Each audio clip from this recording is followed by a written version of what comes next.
Olá pessoal, tudo bom? Meu nome é Mozart Borba e você está lendo o livro Diálogos sobre o Novo CPC e acaba de chegar num QR Code. Então, a partir de agora, você vai ver visualmente a explicação desse assunto que você está lendo. Espero que goste.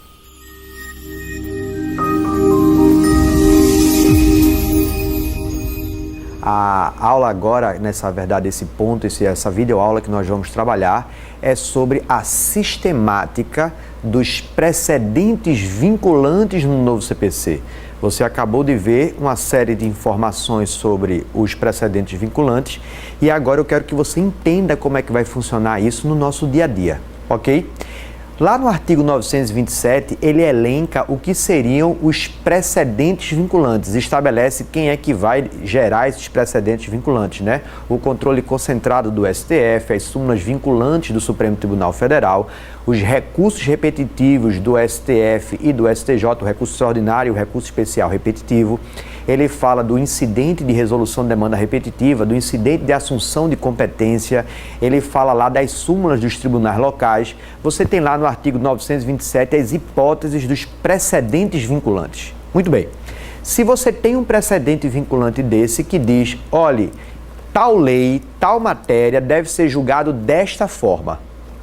Você entra com a petição inicial e essa sua petição inicial está em desacordo com o precedente vinculante do Supremo, do STJ, de uma súmula do STF, de uma súmula do STJ, de um recurso repetitivo firmado pelo Supremo, de um recurso extraordinário, um recurso especial firmado pelo STF e pelo STJ. Então veja, o que você está pedindo está em desacordo com esse precedente vinculante. O que esse juiz de primeiro grau deve fazer? Ele já deve de imediato julgar liminarmente improcedente o seu pedido, como determina o artigo 332, o inciso 2? Não. Na verdade, venho defendendo que, nesse caso, em respeito ao princípio da proibição da decisão surpresa, lá do artigo 9º e do artigo 10º, você deveria, antes de julgar improcedente o pedido, ouvir o autor. Então, aqui, observe, eu dou um despacho respeitando o artigo 10, para que o autor, uma vez ouvido, possa tentar fazer a distinção da questão. Então, eu poderei fazer aqui, nesta petição inicial, o distinguishing, ou o overruling, né, da common law que a gente está trazendo para cá. Ou seja, a distinção ou a superação. Tentar convencer o juiz, mais precisamente na distinção. Essa questão da superação a gente vai ter que ver como é que será o comportamento jurisprudencial, mas principalmente na questão da distinção. O que seria essa distinção, Mozart? É eu explicar para o autor, é a minha oportunidade para que eu explique ao juiz que meu caso é parecido ao precedente vinculante, mas não é a mesma coisa. É uma situação muito próxima, mas tem uma causa de pedir diferente, tem um pedido diferente. A forma que eu estou indagando o judiciário não foi aquela forma que formou o precedente vinculante. Então aqui, ó, o juiz me dá a oportunidade para que eu o convença da distinção. Mozart, o convenci da distinção. Então ele dá um despacho dizendo cite-se e intime-se para que a gente prossiga no procedimento comum. Mozart, eu não consegui fazer esta distinção. Eu não consegui convencer o juiz que havia distinção entre o precedente vinculante do tribunal com essa minha demanda que eu acabei de ajuizar. Aí o juiz faz o quê? Sentença liminar de improcedência. Olha o cerco fechando. Entrei com a petição inicial, aleguei uma questão. O juiz já de cara identificou que aquela matéria já havia sido julgada e tem precedente vinculante sobre aquilo. O que ele faz? Lhe dá a oportunidade para que você faça a distinção, não sendo feita a distinção, porrada. Julga improcedente o pedido. Decisão com resolução de mérito. Então, as hipóteses de sentença liminar de improcedência fazem com que exista um sistema que foi aparelhado para dar eficácia a esses precedentes vinculantes. Veja, seu pedido era improcedente porque já tinha uma orientação do Tribunal Superior dizendo que você não tem direito a isso. Vamos lá, e se eu tiver direito? E se eu tiver direito? O juiz vai poder também já julgar liminarmente procedente? Não. Porque aí violaria a ampla defesa e o contraditório, princípio constitucional também protegido no novo CPC. Então, nesse caso, o que acontece? Bom, aí muda. Porque nesse caso ele teria que desenvolver o processo. Mas também não é justo com você que já tem uma matéria firmada em repetitivo dizendo que você tem direito.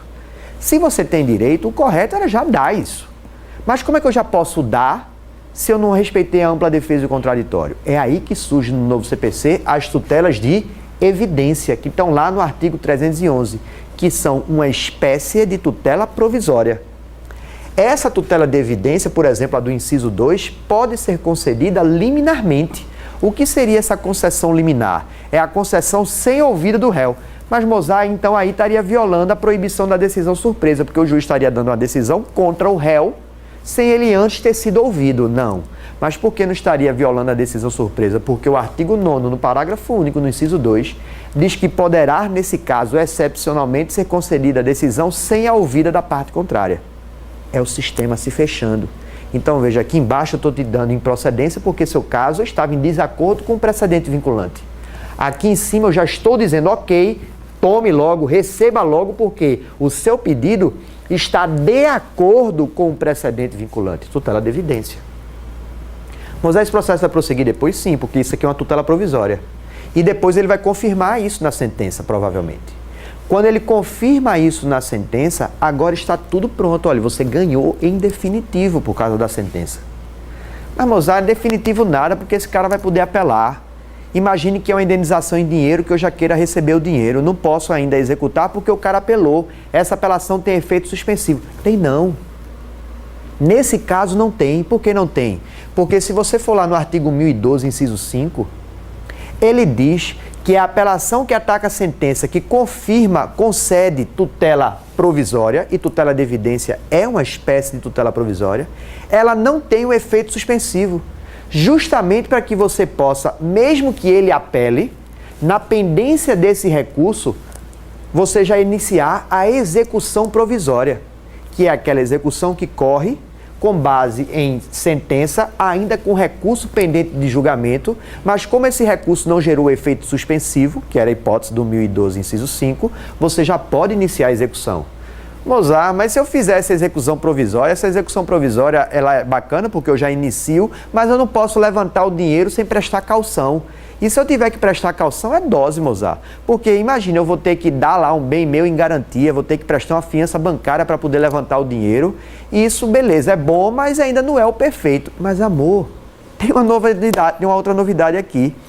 O sistema ele é tão eficaz para dar eficácia às tutelas, aos precedentes vinculantes, que se você ler o artigo 521, parágrafo 4º, ele diz no 521, parágrafo 4º, que inclusive essa caução, que seria comumente exigida nas execuções provisórias, será dispensada se o recurso está atacando uma decisão baseada, por exemplo, em julgamento de caso repetitivo, de recurso especial ou de recurso extraordinário repetitivo. Então, o sistema identifica que se a matéria é repetitiva e já existe o precedente vinculante, se você começar a execução provisória, eu permito que você levante o dinheiro, que você promova a satisfação da execução, ou seja, a fase de expropriação, independentemente de caução. Está entendendo o cerco formado para dar eficácia aos precedentes vinculantes? A dizer que o juiz está obrigado a segui-los e na hora que ele segue eu vou dar o máximo de eficiência e efetividade para que você possa realizar aquele direito que já está firmado no precedente? É como existe no sistema da common law americano que a gente está trazendo para cá. Ainda não estamos na common law, mas sem dúvida começamos a flertar, a trazer as primeiras coisas. E a grande questão é o que são esses precedentes vinculantes. Mas aqui eu estou apenas mostrando a você a eficácia. Beleza, Mozart, estou achando lindo, mas o juiz lá daquele lugarzinho que eu promovi a ação, daquele interior, daquela capital, aquele juiz que não está aberto, que não está com o coração aberto para o novo CPC, aquele cara não vai aplicar o precedente vinculante porque ele acha, Mozart, que o entendimento dele é mais importante do que o precedente do tribunal. Ele não concorda com essa questão de vinculação de decisões. Ele acha que o princípio do livre convencimento ele é absoluto e que juiz não tem que estar vinculado ao entendimento do tribunal. E ele, inclusive, está dizendo à torto e à direito que isso, inclusive, engessa o amadurecimento da jurisprudência. Olha, eu não estou aqui para valorar se é melhor ou não é melhor. Eu apenas estou aqui para valorar como é que o sistema manda você agir. Se isso será ou não será a melhor opção, a gente vai ver isso mais na frente. Só a experiência dirá. Mas agora a ordem é, siga a orientação. Você está vinculado se for um precedente vinculante. Mozart, lindo, mas e se ele não seguir? Veja, Você não já alertou ao juiz na sua petição inicial, na sua contestação, que existe um precedente que ele tem que seguir? Se ele não quiser seguir, aí o juiz ele vai ter que fazer a distinção, o distinguish, ou ele vai ter que fazer o overruling, ele vai ter que fazer a superação. Ele vai dizer, olha, esse caso aí que você está trazendo, o STF já superou, o STJ já superou, essa jurisprudência é antiga. Então ele tem que fazer isso. E ele tem que fazer isso, sabe onde? Aqui na sentença, ó. Na verdade, em qualquer decisão judicial. Por quê? Porque o artigo 489, no parágrafo 1º, lá no inciso 5 e no inciso 6, obriga o magistrado a se manifestar sobre os precedentes vinculantes que a parte tem alegado. Ele vai ter que dizer se é o mesmo caso ou se não é. Moisés, se ele não disser, o parágrafo 1º diz que a decisão que é prolatada sem se manifestar sobre os precedentes vinculantes trazidos pelas partes, ela é considerada uma decisão sem fundamentação, portanto ela seria nula. E o que eu faço então para suprir esse vício, já que o juiz não se manifestou? Embargo de declaração. E existe inclusive uma hipótese de correção do embargo de declaração que é destinada a quando o juiz não obedece o 489, parágrafo 1º. Basta que você leia o artigo 1022, parágrafo único, inciso 2. Então, se o juiz de primeiro grau está tendo um comportamento de aversão a essa ideia de vinculação, você opõe embargo para que ele supra o vício. Eu fiz os embargos e ele disse que não houve omissão nenhuma e que ele não está obrigado a se manifestar sobre eu, o embargante, quero. O que eu faço? Apele, amor. E na hora que você apelar, o sistema está fechado e determina que o relator, artigo 932, inciso 4 e inciso 5, o relator dessa apelação ou do eventual recurso que chega ao tribunal, ele decida, inclusive, monocraticamente, seja para negar seguimento a um recurso que está querendo contrariar o precedente vinculante, ou seja, para dar provimento após ouvida a parte contrária, a dar provimento ao recurso porque a decisão desobedece o precedente vinculante.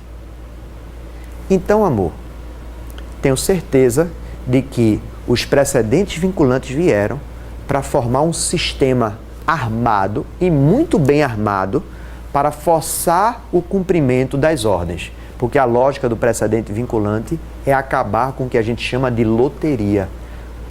O ingresso no judiciário não tem que ser uma questão completamente imprevisível. Se todo mundo tem uma situação análoga, se a situação é igual e todo mundo está recebendo X, não há sentido eu tratar uma questão igual Y. Acabou, ou pelo menos a intenção dele é tentar acabar com essa loteria de que você entra no judiciário e cabeça de juiz só Deus sabe. Não é mais assim. A ideia é, vamos uniformizar, porque o que é igual tem que ser tratado igualmente. Se houver peculiaridade, faça a distinção, faça a superação. Espero que tenham gostado e até o próximo vídeo.